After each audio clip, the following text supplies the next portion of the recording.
And the fact of the matter is, one of these things just doesn't look like the other.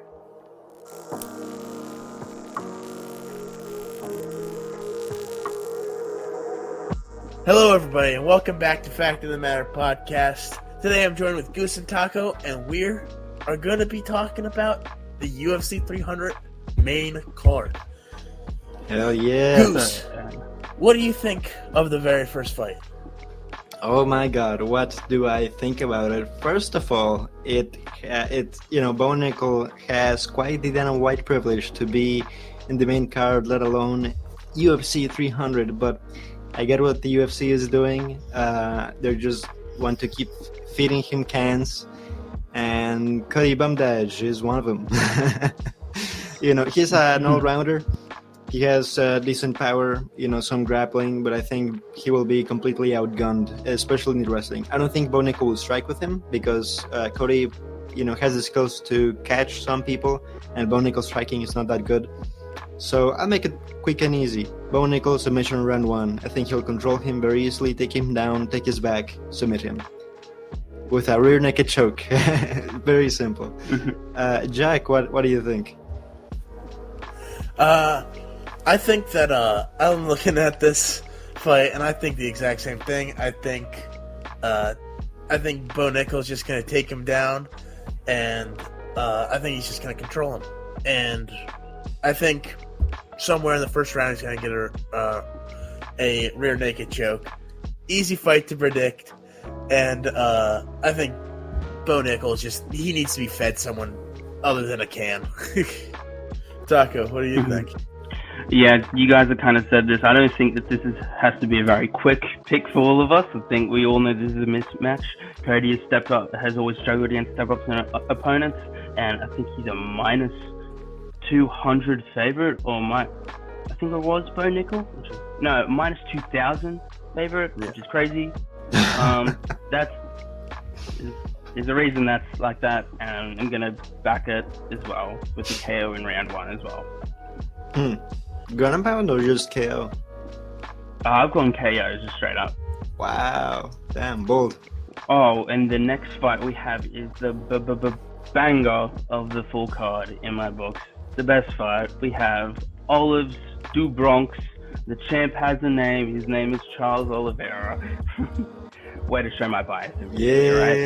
Versus Arman Tsarukyan. This is going to be a banger fight. Was very keen for this. I think it's kind of very hard to call, honestly. I think we know what we're going to get from Olives.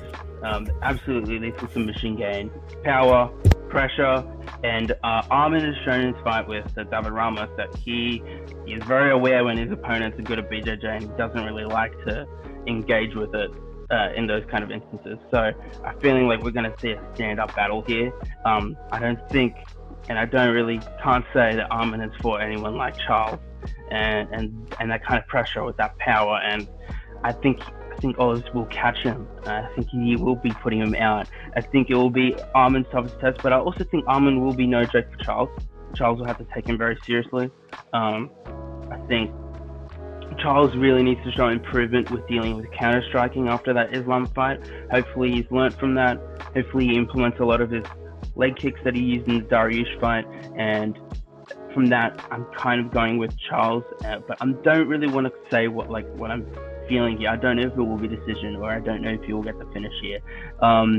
If I will back something, maybe I might go with the TKO. I don't know, but we haven't seen Arman in a position like that in a while. And I don't even think ever actually. So, looking very keen for this fight, and I'd like to hear your guys' opinions. Yeah. Looking at this fight, this is, as you said, the banger of the card. This is the fight.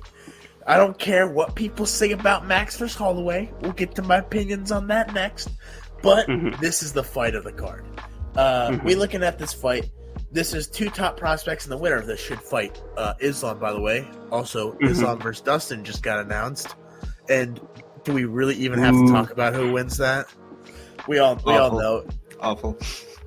Dustin backs up, but we'll get to the breakdown of that later. Obviously, Dustin via guillotine, right? Yeah, obviously. But looking at the breakdown of this fight, both of them like to go forward. I think Oliveira will go forward more, as we have never seen Oliveira necessarily back up in any of his fights. So when we're looking at the Arman fight, he was able to get a bit pressured by Gamrot. That was like a 50-50 on who pressured forward. And I think given that Oliveira has more power, I think he's going to push Arman back. Looking at the grappling of this, Arman is very good at control.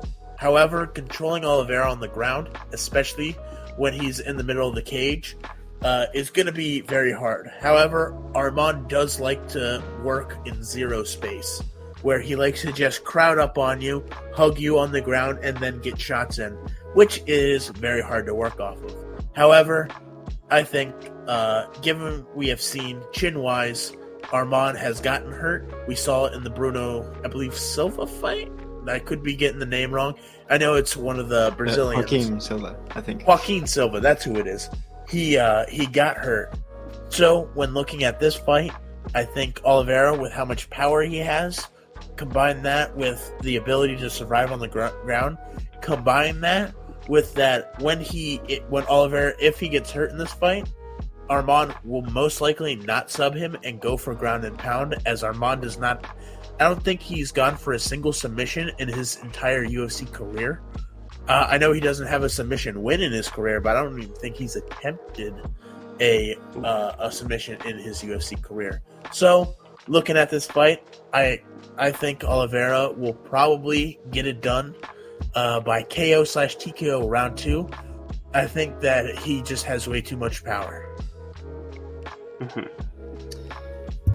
The champ has a name, and his name is Charles Oliveira.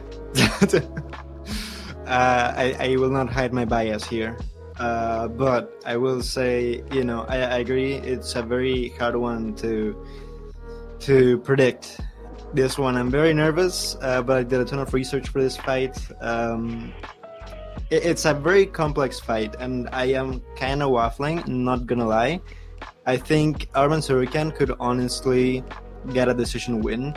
I know it is very hard to control Charles Oliveira, especially because he's so active and he uses submission attempts as just the threat of those and the constant activity as ways to scramble or transition or to simply get on his feet again, which might be very good against Arman, but Arman has very good control, generally speaking. But breaking down this fight, I mean, when we look at the striking, Arman is 5'7". So, I mean, Olives has a 3-inch height advantage and a 2-inch reach advantage. And while he is a bit flat-footed in his footwork, he has great pressure, better than Arman. And, I mean, looking at his fights, he simply has better technique striking. He has a better delivery system for the power that he has. Very crisp technique offensively. He doesn't move his head too much, but recently he has improved on that. And on hand fighting, which is also very useful in the grappling. And we saw that against Benny Dariush. Sad fight, but Arman has good footwork though, and that gave Charles quite a bit of trouble against Islam. But he doesn't have as good footwork, and his striking is just it's not really up there. He has his main weapons are kicks and 1-2. He rarely switches stances, and the way he throws his kicks is like the way he gets his speed is because he avoids the telegraph of the pivot on his lead. On his rear leg, but that takes a lot of the power away. So even when he lands those kicks, they don't land with a lot of power, and I just don't think he will be able to hurt Charles Oliveira with a lot of his output. Of course, he's coming off 2 big stoppages, but I don't know if we can really equate those strikers with Charles Oliveira. I think Charles Oliveira is simply better in that department. He could still get caught because his defense is not all there, but in my opinion, I think Charles has a clear edge in the striking, and he could definitely knock him out. Finally, in terms of striking, Arman is also vulnerable to left hooks, and straight shots, like crosses. And I think that's tailor-made for Charles Oliveira. He has great technique in everywhere that he needs. But it gets complicated in grappling. As I said, Arman has great reversals and scrambles and all to get control. So it'll be very interesting to see the grappling between these two guys. But Arman might be underrating Charles. Anyway, so I mean, Charles is just a better. He has submission threats from any position, and I think Arman is he is underrating his grappling a lot. I think his game plan will be grappling, and I think Charles will be able to either get up or eventually transition into a submission. So, and even on the feet, Arman is a durable guy. If he gets hurt, I think his instinct is definitely like when he gets hurt or when Charles closes the distance, he will definitely spam those takedowns against Charles, and I think Charles will be able to get a submission, maybe even a guillotine, which are not very high success rate. But I think Charles via submission is my final pick. I'm gonna say in round 2 or 3, but maybe Arman by decision. It wouldn't be the most surprising, is what I will say. Yeah. Now getting into that, let's get, in my opinion, the third best fight on the card. Take that, Gaethje fans and Max fans. But looking at this fight, looking at Gaethje versus Max, not versus Oliveira, this is, I think, kind of a clear-cut fight. I do think Max has a better chance than people think. However, I just don't see him winning. I think the power of Gaethje at 155, it's going to be way too much. We've seen Max take a lot of damage. However, he has not fought anyone with this much power. He's fighting the person with, I believe, has the most power in the weight class above what he has been fighting at. So I think this is going to be a pretty hard fight for him to win. However, I do think he can weather the storm, and if he can get his boxing going, I think he can maybe win a unanimous decision. However, I just don't think he's going to be able to get going, and I think Gaethje is going to land some huge, huge shots. This is going to be a kind of hard fight to watch, in my opinion.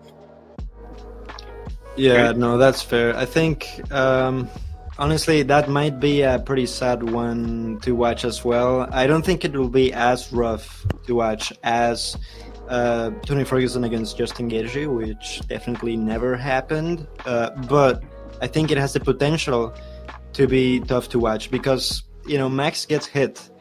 However, I think it's closer than some people may think. Honestly, Max Holloway is a better striker in my opinion, and he has developed some very clean head movement. He has very clean technique. He's very intelligent, and Justin Gaethje is simply not.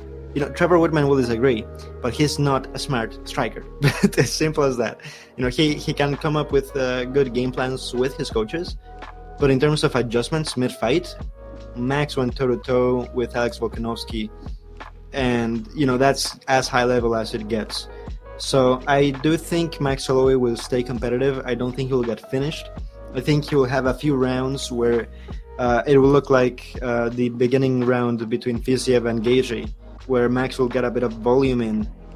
But when we talk about the leg kicks from Gaethje, the power, and all of that, I think Gaethje really has the weapons to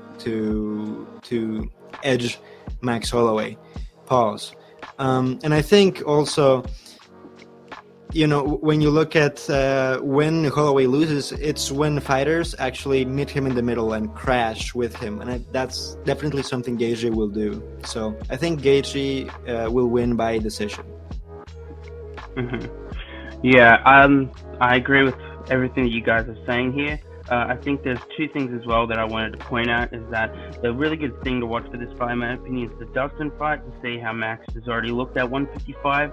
And in that fight, you can see that he just was out of power disadvantage there. The way he absorbed damage in that first round already was like a great indicative of that. Like, his chin is still really good, but like it doesn't hold up as well at the 155. If he didn't even have that good chin, he probably could have been finished in that first round, honestly, against Dustin.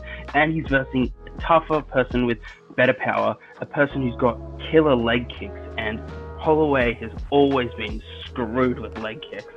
So the more I look at this, the more I see that this kind of just a nightmare matchup. I think Holloway played a really a weird choice here. Honestly, he should have just stayed down at 145.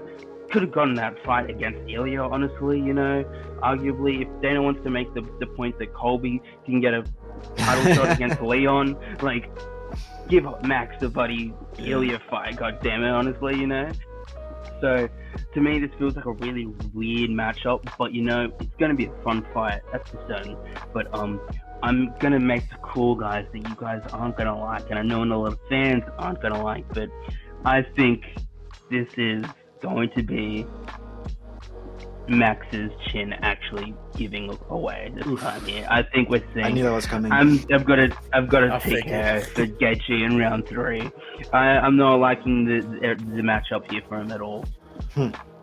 Yeah, honestly, I honestly might agree with that.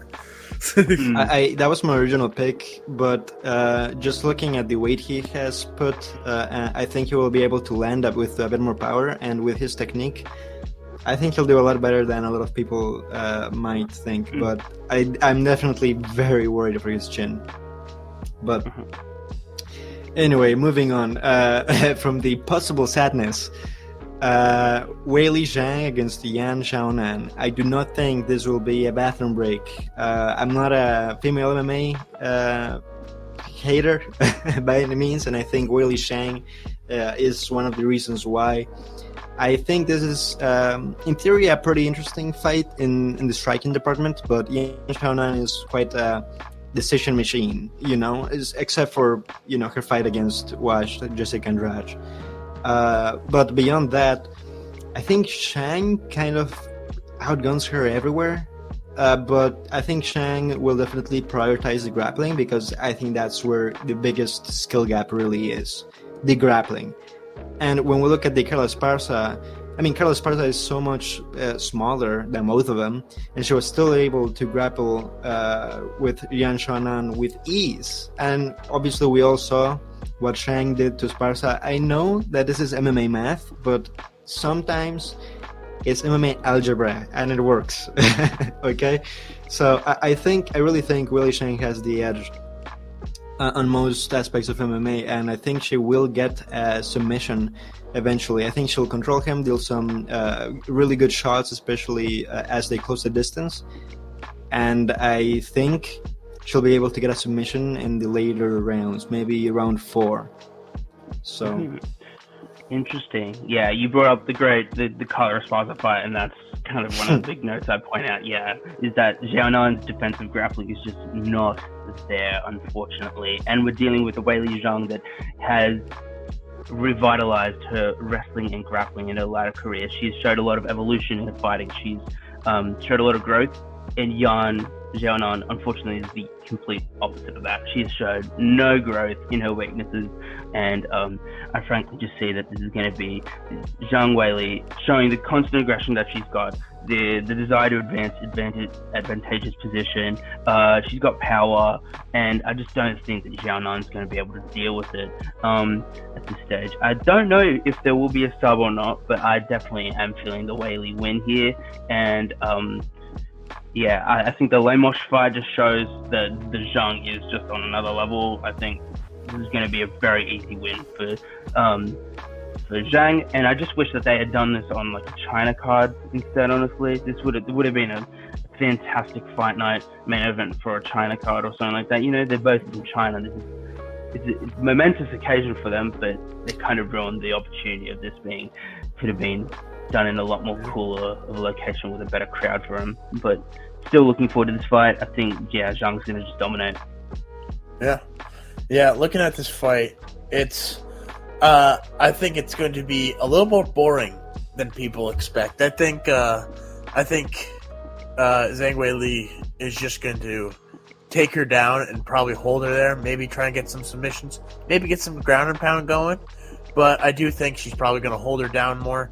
Probably for all 5 rounds, maybe I think she will probably win a unanimous decision, but on the feet, even if that was the case, I do still favor Zhang Weili. So I don't know necessarily what ways Xiaonan can win.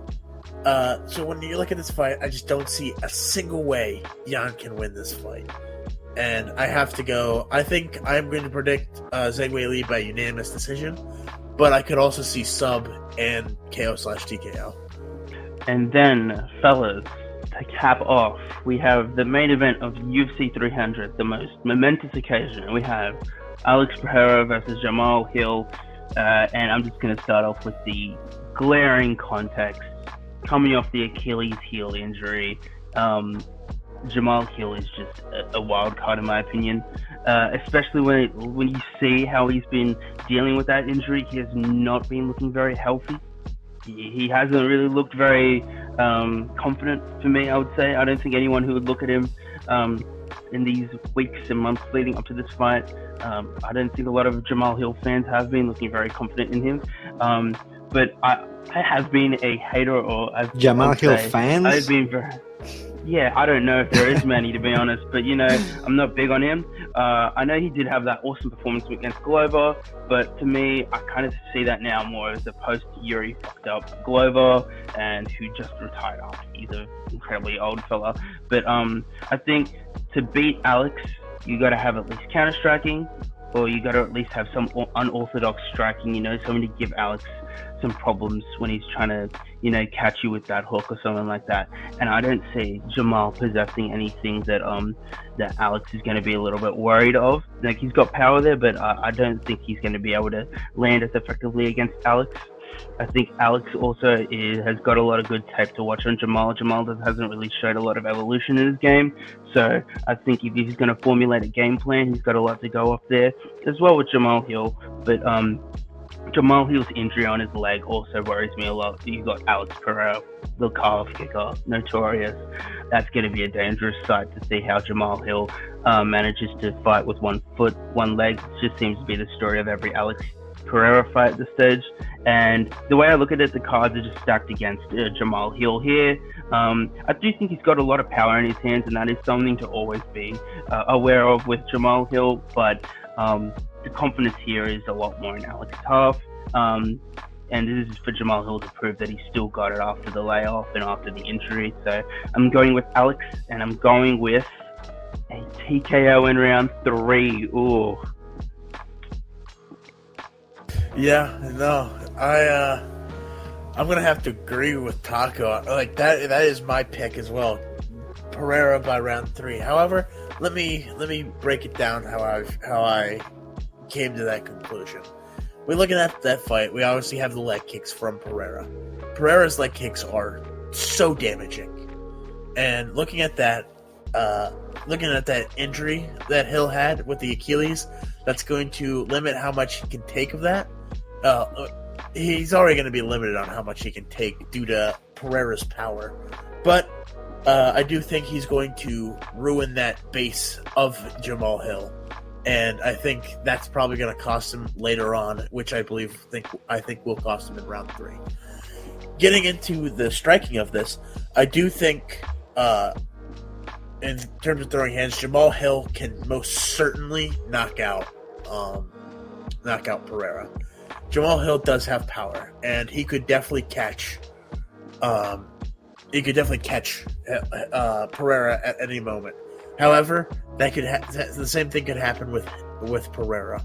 One thing that I am seeing that I think Jamahal Hill is going to do is I think he will wrestle Pereira. All of Pereira's opponents seem to wrestle him. However, I don't think Pereira's wrestling is necessarily that good, or not Pereira. Hill's wrestling is that good.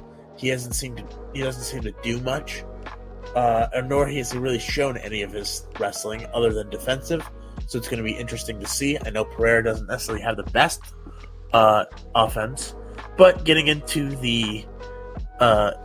what I believe, as I said, I think Pereira is going to hurt that leg for 2 rounds. And then in that 3rd round, he's going to catch him with an uppercut to Jamahal Hill, wobbling him, and then I think Pereira is going to finish him. Goose, what do you think? Wow, interesting. Very specific. Very. All right, I see. if you have good memory and have been paying attention to our videos, you have seen that I picked Jamahal Hill via knockout quite a few months ago. And now I'm 50-50 after doing a lot of research, because this is a very interesting fight. And as you guys have both mentioned some very good points, but I really went on a deep dive on the striking. So let's just look at each guy's main weapons. All right, Jamahal Hill's main weapons are his jabs, setting up big left hands. Usually, like, he gets the knockouts, it's with his left hand most of the time, and head kicks from either stance. He doesn't really switch stance often, but he does occasionally, and he has been able to hurt like some people with head kicks that way. Now, Poatan's main weapons are calf kicks and hooks mostly, but he's dangerous everywhere. He's a very he has quite a big arsenal, but especially obviously his left hook is basically the touch of death. He has a perfect counter, and his main asset is like the precision, the way he lands, the torque he is able to create on an opponent's chin is what creates CTE. Now, a lot of fans online have gone back to the Santos and Glover fights for Jamahal Hill and said, see, he has gotten hurt so many times with his hooks and by lesser strikers. But one thing I have to mention, and I think it's my biggest point, is that literally every single time Santos or Glover hurt Hill, it was because one of them switched stance. In the Santos fight, every single time it was because Santos switched to southpaw. Only then. And when Hill, when they were in an open stance, Hill did his best work against Santos. And it's the same thing with the Glover fight. Whenever Glover landed big with either calf kicks or hooks, it was when Hill switched to orthodox. So it's because the mistakes he makes in the striking, they're most easily exploitable if the opponent is also a southpaw, or basically if the stance is closed. So if Poatan comes out of nowhere as a southpaw, definitely knockout. I mean, it's gonna happen. Or if Jamahal Hills starts switching stance against Poatan, I think a knockout is very likely. But if he stays in southpaw, I think he has a very good chance of winning a decision and maybe even hurting Poatan early. And he has been talking with Israel Adesanya. I saw that he reached out, and they could come up with a very good game plan. You know, he's a smart striker, just a very fat, ghetto looking, and just his striking looks terrible. Honestly, he makes a lot of mistakes, but he is very durable and he rolls with punches well. So if he stays as southpaw, he might be able to survive. And southpaw also takes away the calf kick from Poatan. He can still throw a calf kick. I'm talking about the main calf kick, like the famous calf kick of Poatan is taken away by the different stance. When Izzy was southpaw, Poatan was a lot less active, and he threw calf kicks a lot. And the calf kicks affected Izzy less. So he was more passive, less aggressive, and so on. So it's gonna be really interesting to see how the stances play a factor against Poatan. Poatan lands a very good body kick against southpaws usually, and I think he wants to set up a head kick. So I'm really curious what Poatan's game plan is gonna be against Hill specifically. But ultimately, my final prediction, I picked Hill before, but when I changed it officially to Poatan by knockout, I just think the second Hill switches stance very sloppily, especially as he gets tired, Hill's gonna get caught, and Poatan's gonna be able to finish. So I changed my pick. All right. Damn. That was a lot, I know, but big card, that was a big lot. fights. Yeah. Yeah. That's all cool. You guys take care. All right. Yes. We'll see you later, Taco. See ya. All right, and I think that is it. And that is it. Thank you, everyone, for watching. Be sure to like, share, and subscribe, and we'll see you next time. Peace.